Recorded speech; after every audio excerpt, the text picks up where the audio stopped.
Hello, welcome back to the middle of everything. It's been a while. Sorry I've been MIA the last couple of weeks, but we just had some things come up. If you saw my post on the Facebook page, you'll see that I was sick. And also, Spotify was like doing something really weird. I literally thought my entire show was gone. So that freaked me out, but all is good now. I'm recording. My computer also just crapped out, so I got that to work again. But yeah, so here we are. I figured we would just talk about a couple of things that are going on in the world, in my life, in the whole entire planet. Well, I don't know, maybe not the whole planet, but anyway, so last week, my job officially merged with the other bank. So I started my new position at the new bank on the first, and I had to go through 2 whole days of onboarding, which was insane. There was literally just so much information that I had to absorb. Like, I came home from work those 2 days and I just was done. I was so extremely like exhausted and I just wanted to go to bed. But we're in the next week and things are going pretty good. So that's always a good thing. Another thing that I just wanted to talk about really quick was so we've talked about some reality dating shows a bit on here and just like dating in general. But the new season of Love on the Spectrum came out. I'm not all the way through all the new episodes yet, but um this is my absolute favorite reality dating show of all time. I just love that the people on this show are doing something that they never thought they would be able to do. Maybe their family thought that this was something that could never happen for them. And um, I think being surrounded by people who have children that are on the spectrum or are just not typical children really kind of makes me appreciate the show more for what it's showcasing and showing that the people who may not be like everyone else or your um perspective of what normal is are just absolutely beautiful human beings. The way that they see the world, the way that they see other people is just, it's so beautiful. And I hope that every person who has an atypical child knows that they truly have special people that they gave birth to and that they get to watch grow up and help nurture and teach things to. Um, I just love them. They crack me up. I love how they're so honest. I love it. I love the honesty from all the people on this show and just how much they care about other people. They're just, it's just, I cry every single episode because it's just so beautiful how, people who have been thought of as different their whole lives, really, when you look at it, they're the same as all of us. They have the same anxieties that we have about dating and meeting new people. They have the same hobbies and interests. And it really pisses me off when people look down on people who are on the spectrum or really any disability, thinking that they're less than just because they were born not exactly the way that you were born. So if you're one of those people that thinks that people who are different from you are less than, then you're a fucking asshole. And you can turn my podcast off because I don't want people like you listening. So that's fucked up. But yeah, I love that show. And if you don't watch it, I highly recommend you watch it because they are just a light in this world of straight up chaos and bullshit. Yeah. This past Sunday was Easter, and we got to host our first holiday officially, and it was so much fun. It was all Mike's family because mine's like kind of spread out. So it was great. I made ham for the first time, which was absolutely delicious in my own opinion and in the opinion of the people who ate it. I made mashed potatoes and lasagna, and my husband doesn't even really like lasagna, and he said it was really good and was raving about it. So that's exciting. It was really good. I actually had some left over for dinner last night. But yeah, I love hosting. I'm just so happy that we have a house now so that we can host because we lived in such a small apartment before that we really couldn't host much. And that I think has been one of my favorite things about like having our own home is being able to host and like have our friends over and just like obviously decorating too, but I love being surrounded by people. So that was really fun. And of course, our niece and nephew were here and we just adore them. We love being aunts and aunt and uncle. It's just like I think one of our favorite things ever in this world. Um and our nephew Vance is nonverbal, but he's been talking a lot more and he is like saying versions of our names, like he's giving us names and it's really cute. He calls me Tia, and it's really funny because nobody in the family speaks Spanish. My major in college was Spanish, but um I don't really speak it much, so I'm not really sure where he got it. Probably a show that he watches, but that was like it's just so cute when he gets excited to see us and then he's like, Tia, look, Tia, and he wants to show me something. So it's really cute and I really love it. And I'm so happy we got to host and have everyone over. And I love cooking. So that was really fun to cook a bunch of food. Yeah, but it's so exhausting. I was up at like 6 a.m. and everyone left around 7, and I think I literally passed out at like 9 o'clock on the couch. I could have used a whole day the next day just to reset, but I wouldn't change it for anything because it was great and everyone loved my food and feeding people makes me happy. I think that runs in my family. Both of my grandmas were like that. My mom is like that. Basically, their motto is if you leave our house hungry, that's your fault, not mine. So, um, yeah. Speaking of holidays and seasons, Easter was Sunday, which means it's springtime, but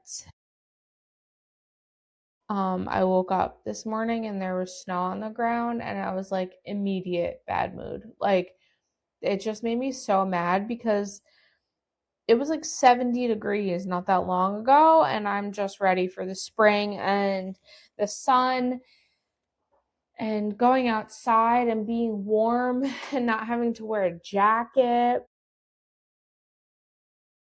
So I'm just looking forward to all of those things. Um, but yeah. So the next thing I wanted to talk about, this topic's probably going to take a little bit longer, but I have recently lost a lot of weight. So as of like a couple days ago, I think I was down 86 pounds since I started a year ago. You know, truthfully, I probably would be down a lot more, but I am on a GLP-1, so I'm actually on Zepbound, which is tirzepatide, and I know that there's like a lot of stigma around taking a GLP-1 to lose weight. And I had to go off of it a couple of times for like a few weeks or a month when we were doing IVF because I couldn't be on it during that. But I really think that a lot of people think it's cheating or, it's the easy way out. But um, I don't really care if anyone thinks that. Um, I have to say, it's truly changed my life. I suffer from PCOS, which is polycystic ovarian syndrome. And it's not just, oh, reproductive health. It's not. It affects your health immensely.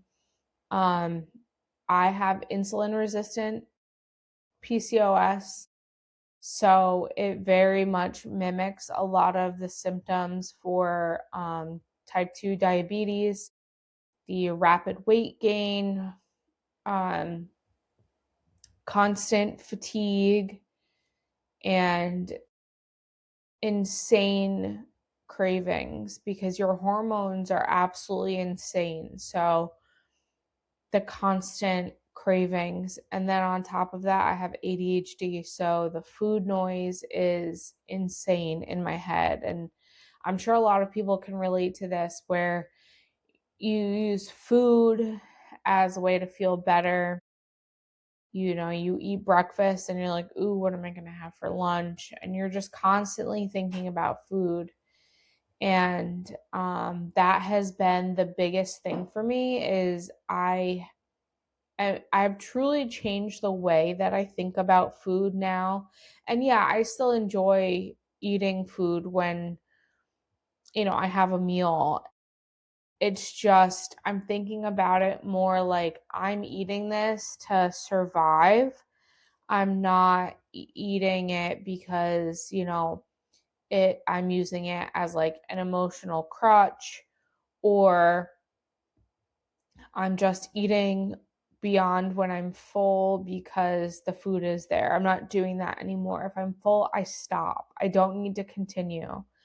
And yeah, initially it was because if I ate too much, the meds would make me feel sick. And that to me shows that like I was just eating the food because it was in front of me.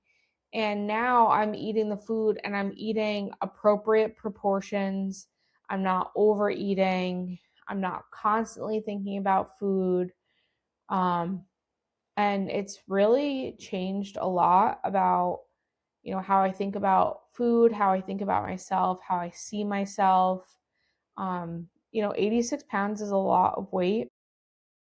I went from wearing a 2XL in some things to now a large in most things, and that's been really big for me, you know and wearing a large might seem big to some people, but um I really celebrated the fact that number one, I can shop in regular size clothes now.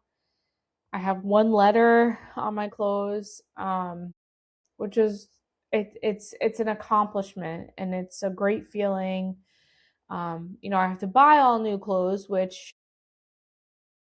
I feel like my style has changed anyway. So I'm buying clothes anyway, but um, I have more variety of clothes now that I can choose from. I feel really good about how I look in those clothes. And it's just been really rewarding.